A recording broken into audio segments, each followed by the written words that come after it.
Hi there. Welcome to the Biz Communication Show. I'm your host, Bill Lampton, the Biz Communication Guy, bringing you tips and strategies that will boost your business. And I bring you those tips and strategies in communication by hosting a conversation with a highly qualified guest. Today, that guest is Harper LeBel, based in Sewanee, Georgia. Harper excelled in four sports in high school. Not surprisingly, he's in the Hall of Fame there in Sherman Oaks, California. Then he played football at Colorado State, where he remains the fourth all time leader in pass receptions. Harper had gritty determination. He played 11 NFL seasons with five different teams as a long snapper and a receiver, as well as a special teams blocker. He uses his football experience and knowledge as a sports broadcaster for Georgia State University, the Atlanta Falcons, and high school sports. And in addition, he co-hosts a regular podcast for Gwinnett Business Radio X, talking with guests about their professions. He's a highly versatile guy. Harper LeBel's work history includes being an assistant dock foreman and a security guard. And I can guarantee you, at 6'4", 250 pounds, I'm sure that he excelled in those roles too. Additionally, he worked 14 years in commercial sales. In 1996, Harper merited recognition for his charitable contributions, an illustration of his well-rounded life. So join me in welcoming Harper LeBel. Hello, Harper. Greetings, Bill. Thank you so much for having me on the show. It's a thrill for me to be here, and I look forward to it. Well, my privilege and my pleasure. And I know that our guests will benefit, and I'm sure I will too. And when I watch the replay of the show, I would imagine I will be taking careful notes of the good advice that you give us. You know, as I look back at your career, we've talked about college, we've talked about your pro career. We haven't said anything about your high school career. And I do know from looking at your bio elsewhere that during your high school years, you had a setback. Now, some people, when they have setbacks, just let that be it. But in the 100 or so people that I have interviewed on this show, as I get to know them, I find out that the highly successful people that I'm interviewing, and that includes you, don't let setbacks just shut down what they wanted to do, what they wanted to achieve. So tell us about that interruption of your athletic career in high school and what that led to for you. Well, I agree with you, Bill, in that people that are able to get through or go around or find ways to turn a setback, as you say, or some debilitating hurdle, prevent them from getting to where they want to go. And everybody has a different story. Mine began when I was about 12 or 13. Played Little League Baseball. I was a catcher. Going through puberty at that time, my body was really starting to grow and expand, and ligaments and tendons getting loose, and as a catcher put a lot of tension in that area, and the pain for me was pretty severe to where my mother got a scheduled doctor appointment with Frank Jobe. Anyone that's familiar with Tommy John surgery has heard the name Frank Jobe. He's the one who originated that about 50 years ago on Tommy John, where he replaced his ligament in his elbow so he could pitch again. The Jobe Curlin Clinic out in Los Angeles took care of the Kings and the Dodgers and the Rams and all these sports teams in that area where I grew up. So when I got the appointment, Dr. Jobe, who has this very deep voice, very radio-esque, tells my mother, Mrs. LeBel, your son here, Harper, has Osgood-Schlatters disease, and I highly recommend that he take at least a year and maybe 2 off.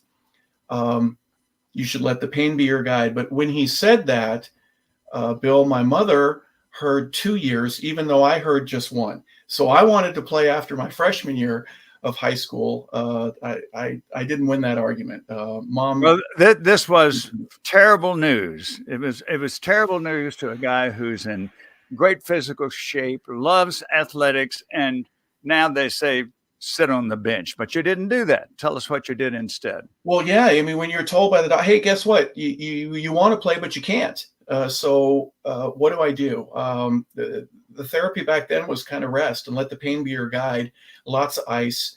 I couldn't run as much as I wanted to, but I eventually ended up getting to throw the shot put in track. I played baseball, but I couldn't catch my sophomore year, and I played basketball, and I got to where by my junior year I was able to do everything. So even though I lost the argument with my mother in terms of 1 year versus two, the additional time that I took off was really more of an asset than anything else in the long run, in that it got me ready to where I needed to be, as opposed to prolonging and making the injury and the recovery and everything that's a part of that last longer than what it should. So by my junior year, I was able to play all three sports, the baseball, basketball, obviously football, and then I got to do a little bit of track as well. So I ended up thriving from it as opposed to using it as a debilitation. Okay. In football, though, you wound up in college as a receiver, but you became a long snapper in high school, and that's not a position everybody just covets getting into. What led you to become a long snapper? Well, during that freshman year when I couldn't play, I went up to our head coach about the second or third day of school, and I said to him, his name was John Skees. I said, Coach, I've got this Osgood Slaughter thing, and he was very familiar with it, so he was more understanding than I figured he would be. Long story short, as I said, is there anything I can do to help the team out? I can't play, but I'd like to at least learn what you're teaching and experience what it is that everybody else is going through, so that when I am ready to play, I'm ready to play. And I actually said that to him. He goes, well, I need a manager. I need somebody to be out there and take the bags out, get everything ready for practice, help the guys with their equipment. If you can do that, then you can be a part of the team. And so I did that for 2 years. And one day he asks me to go over and help out our field goal kicker.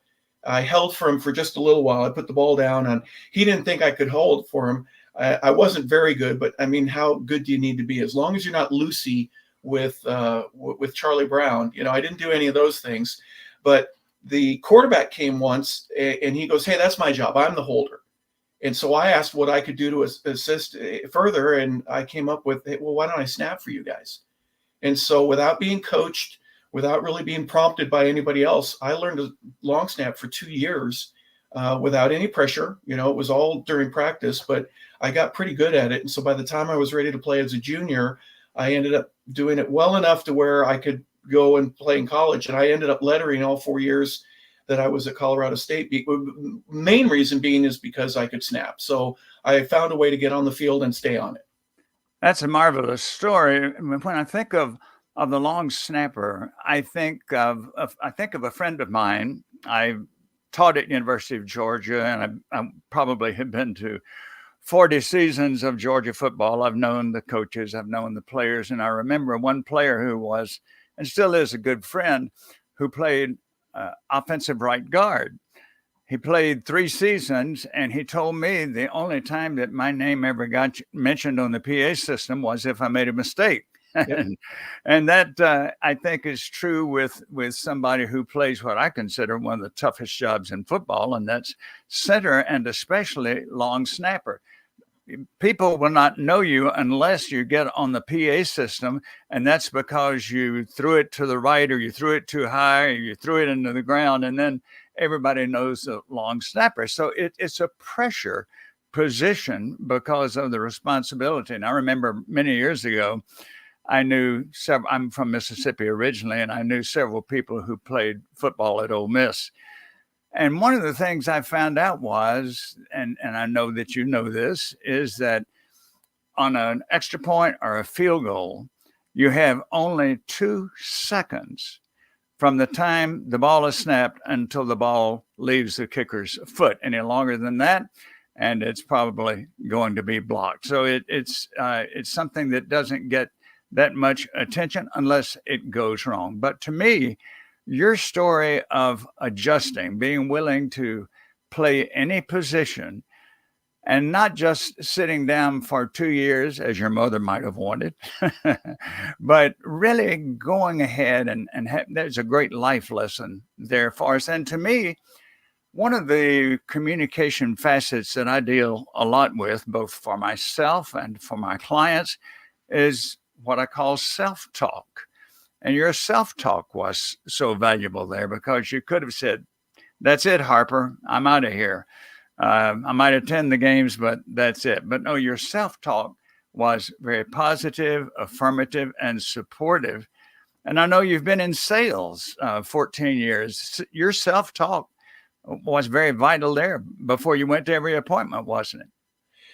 Yeah, let's go back a second. I want to go to the Grove. So if you can tell me where to go at Ole Miss to go hang out at the Grove, I've never been. That's on my bucket list to do. Self-talk is a very interesting aspect, and we could get very, very serious quickly regarding that. There were several times where, whether I'm snapping or I'm in a sales environment and I've got a phone in my hand or I'm knocking on somebody's door, where you can easily think, and please forgive my language, I suck. I'm not doing very well. I need to get better. This has to improve, or else I'm not going to be able to stay on this path anymore. Those conversations are genuine. They're real. You have to rate yourself consistently. Coaches certainly do it. Bosses certainly do it. And you have to be willing to adjust. I always explain, the person that says, I need to lose 40 pounds, my correction to them is, let's lose 5 first. In other words, let's make a small incremental gain in what your final goal is and see if we can meet that before we end up saying, oh, I didn't lose 40 pounds. It was a total failure. Well, you may have lost 25 and then quit. The 25 to 30 is not easy to do. 30 to 35 isn't easy to do. Making that call, getting that lead, getting the contract in somebody's hands, those are all stages of development that you need to go through. And being able to do that and eventually getting to play in the pros, for me, it was after hundreds of rejections and people saying, no, you're not good enough. There's no room for you at the inn. You can't play at this level. So a lot of different ways. Bill, you're exactly right. You've got to get through it. And the person that can do it in between their ears without psyching themselves out has a distinct advantage. There's a phrase now that you just reminded me of, and I've been seeing it the last 4 or 5 years, and that is, they call it now the imposter syndrome. Okay. And the imposter syndrome is exactly what you described, where you said, oh, this just isn't me. I can't do this. I don't have the talent. I don't have the skills. I don't have the training. I don't have the personality, blah, blah, blah, blah, blah. I'm just an imposter. And I want to mention for our viewers and our listeners, to me, the finest book that I've read on that subject, Shad Helmstetter's book, What to Say When You Talk to Yourself. I first read this book about, I would guess at least 3 decades ago. Shad Helmstetter, I recommend that you go to YouTube. There are interviews with him on YouTube. He's 92 years old now, at least on the last interview I saw. So read his book, What to Say When You Talk to Yourself. We all do it. We have other items that we want to cover, and we're going to talk next about communication and how important it is in pro football. We'll be back in just a second. Do you wish you felt confident about giving speeches? Do you want to deal with difficult people constructively? And what about becoming more persuasive in sales? Then keep listening now to Dr. Bill Lampton. He spent 20 years in management, so he knows the... Okay, here we are, and we're going to talk now about communication in pro football. And I'll start it by saying that several months ago, I watched a Netflix series. The title of it is Quarterback. I believe it was 13 episodes, Harper, and it focused on Patrick Mahomes and also 2 other quarterbacks, Chris Cousins and another one, and took them through a season. And what struck me the most, and I've followed football ever since I was a very small kid, So many people think it's not a game of intellect, but when I watched Mahomes through in several of those episodes, and I found out that to confuse the opposing team, every play that Mahomes would call, it didn't have just something like 50 right or 75 left. No, no. Each signal had 4 words to it. And the players really had to work on his team to even remember them themselves. So tell us a little bit. I'm sure as a professional athlete and as a college athlete, you had to face this image that many people have, this supposition that, oh, it's just a game of brute force, but it's much more than that. Tell us how significant and relevant and vital good communication is in pro football or college football. Yeah, what a broad question that can go down many different paths, and how it would apply to anybody else that's not in professional sports or even collegiate or high school level. Most football the language is carried over from a militaristic type origin or background, where you're trying to code things in a manner where you can say as much as you possibly can with as few words as you need to, whether it be hand signals or just a simple word or two or an abbreviation. It's absolutely vital. You're trying to get 11 guys on a football field to all do the same thing, or at least be a part of a play. And then 40 seconds later, you're going to run another play, and you're going to have the same 11 guys, or in some cases when you substitute people in, and you have to tell them what to do. Red right, 23 Texas, H scat is one of my favorite plays of all time. All 11 guys on offense know exactly what to do when they hear that simple red right, 23 Texas, H scat. But that's different from the hundreds of other plays that exist. So the ability to share what you need to talk about it, to write it down, to be able to understand it and go out on a field and either walk through or go through at a slow pace and then speed it up, do it against air, and then do it live against the defense. That's the progression. That's what guys like Bill Walsh wanted to teach when he was with the 49ers. That's the way he learned how to do things. You show somebody either through the book or on a screen what you need to do, and eventually you're running it in the Super Bowl and you're scoring touchdowns with it. It's an amazing process. And it works in a football environment. It works in basketball. It works in every type of business organization where you have a plan, you have a goal in mind, you have a place where you want to take people from where they are right now to where they want to be. And you have to be able to kind of to swim like a fish through rugged waters and find better paths to get you to your goal or to your end point where you need to be. So the process itself carries over in a lot of different ways, but the vitality, I mean, it's so critically important to be able to express what you need to do, to listen, and to be able to share what you need to do, practice it, and then get it right. It's just part of the process. I really commend the applications that you've made there for business and life. You and I are both on LinkedIn, and I don't know if you've noticed, but one of the very active participants on LinkedIn is Fran Tarkenton. And Fran Tarkenton takes many of the lessons that he learned during his stellar playing career, and he applies them to business. He's had as well as a stellar athletic career, he's had a stellar business career too. And he often says what he learned in athletics that has made him so successful in business. Let's switch now to your career, another part of your career, and that's sports broadcasting. Tell us about the broadcasting that you do and what you try to accomplish as a broadcaster. Well, as a part of a book that is not yet written, but it's in here, my book title would be "What Do You Do When You're Done?" And the reason that that would be applicable for me and maybe others is that once that career in one area of your life, and for me it was professional football, I'm in my mid-30s, and I'm looking at the world where I have to begin and start all over. I don't have the same work experience as somebody who's come out of college and been with an organization, a big company, a Fortune 500 firm for 10, 15, 20 years. I had to start fresh.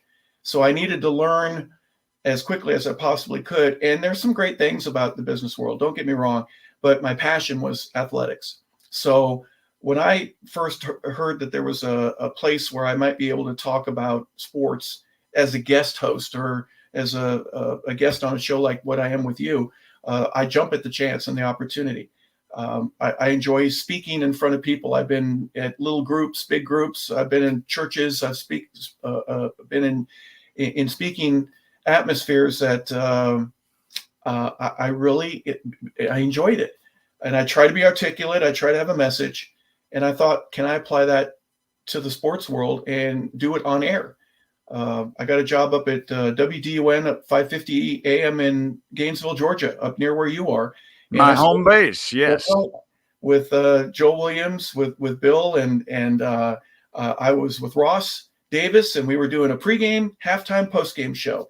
And I learned to love it. It was football at its very purity.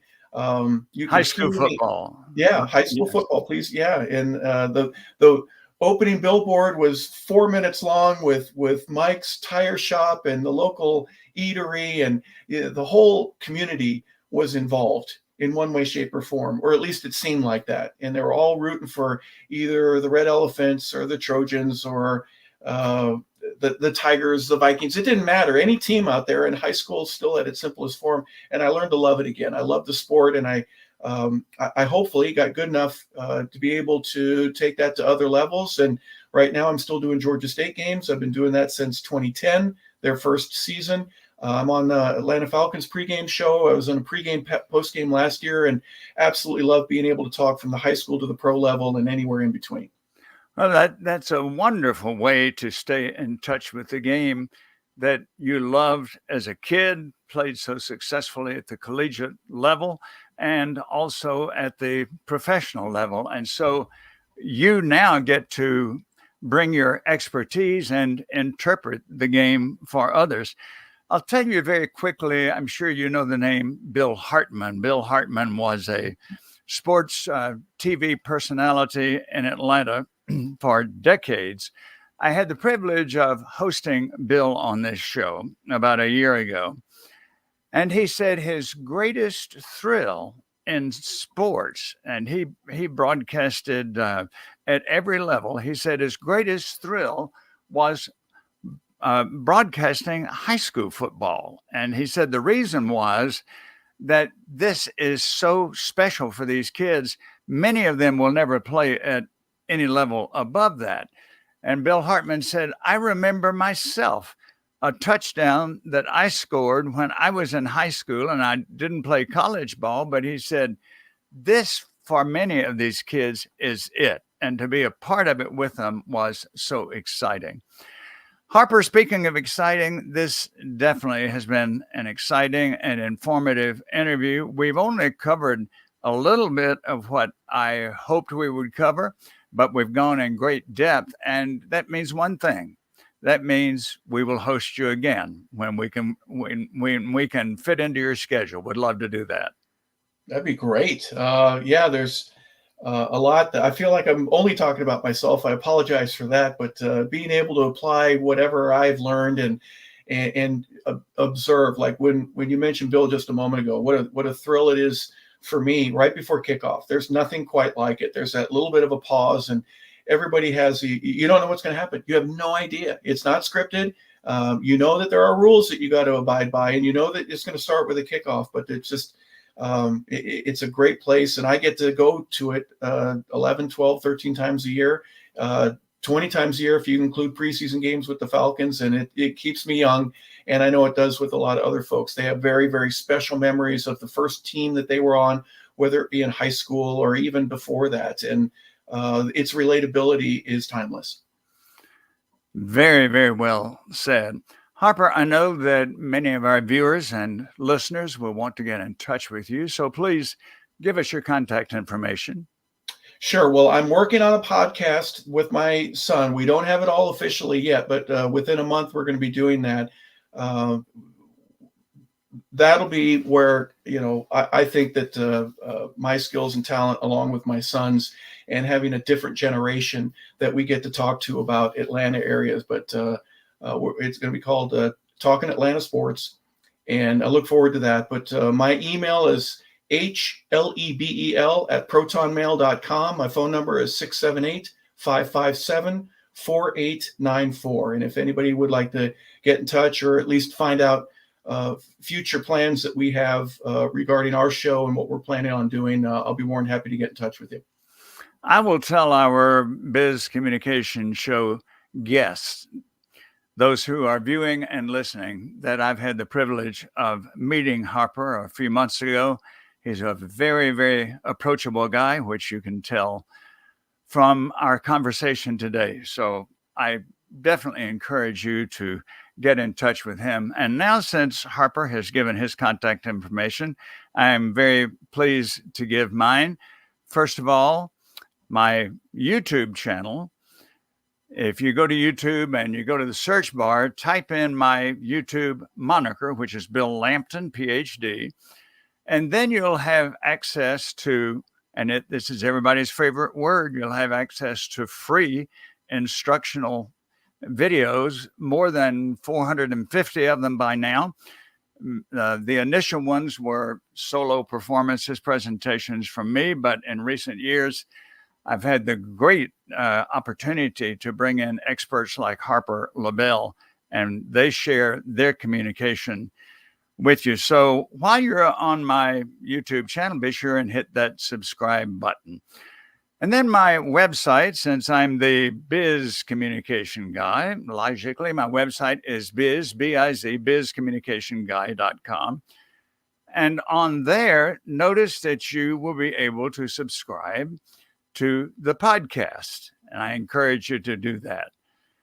Harper gave his phone number. I'm very pleased to give mine as well. 678-316-4300. 678-316-4300. I encourage you to call me and talk to me about your communication challenges and opportunities, and I'll be glad to see how I can assist you in strengthening your communication. Harper, what a delightful opportunity this has been. In 30 seconds, how could you pull together what we've thought about today? Well, first and foremost, I'm so grateful that you had me on. Our listeners here and viewers don't realize that you sent me an email. We had some conversation previously, and we talked about listening skills, and you sent me a real quick little link to learn more about that. I just wrote down the name of the book that you told me, say when you talk to yourself. You're full of tips, you're full of knowledge. There are a lot of times where somebody just needs to tweak something. You don't need to get yelled at. You don't need to be told, okay, you're just doing fine. There's a little bit of area where you can improve, whether it's your skill, saying less but getting more out of it. Little tips that you have that I'm so excited that people who want to get better would connect with you and learn what it is. You mentioned free. I'll take 3 if it's free. That's our old motto in the NFL. If it's free, I'll take 3. So if you have some free services that you have, folks, take advantage of that and get a little bit better each and every day. You'll be so much more aware of what's going on around you, and you'll be able to help others reach their success and their goals in a manner that is so rewarding. So that was more than 30 seconds, but thank you, Bill, for your time, and I value it, and I really appreciate you having me on. Thank you. Thank you so much. From early in your life on, the value of coaches, whether it's in athletics or business or communication or technology. It's very, very rare that we can learn it all by ourselves. And I'm so privileged that when I became an entrepreneur in 1996, I found the right coaches, and 2 of them are still with me. I refer to them often. In fact, one of them is the co-producer of this podcast, and I thank Mike Stewart. I know that Yes. Harper has been in touch with Mike Stewart. Yep. Love Mike. Mike Stewart and I have been working together since 1996, and he's still a great resource for me. Thanks again to those of you who joined us on the Biz Communication Show, especially Harper LeBel, and thanks to those of you who are with us as viewers and listeners. We encourage you to be with us for the next edition of the Biz Communication Show. And for now, this is Bill Lampton, the Biz Communication Guy, thanking you again and encouraging you to be with us again.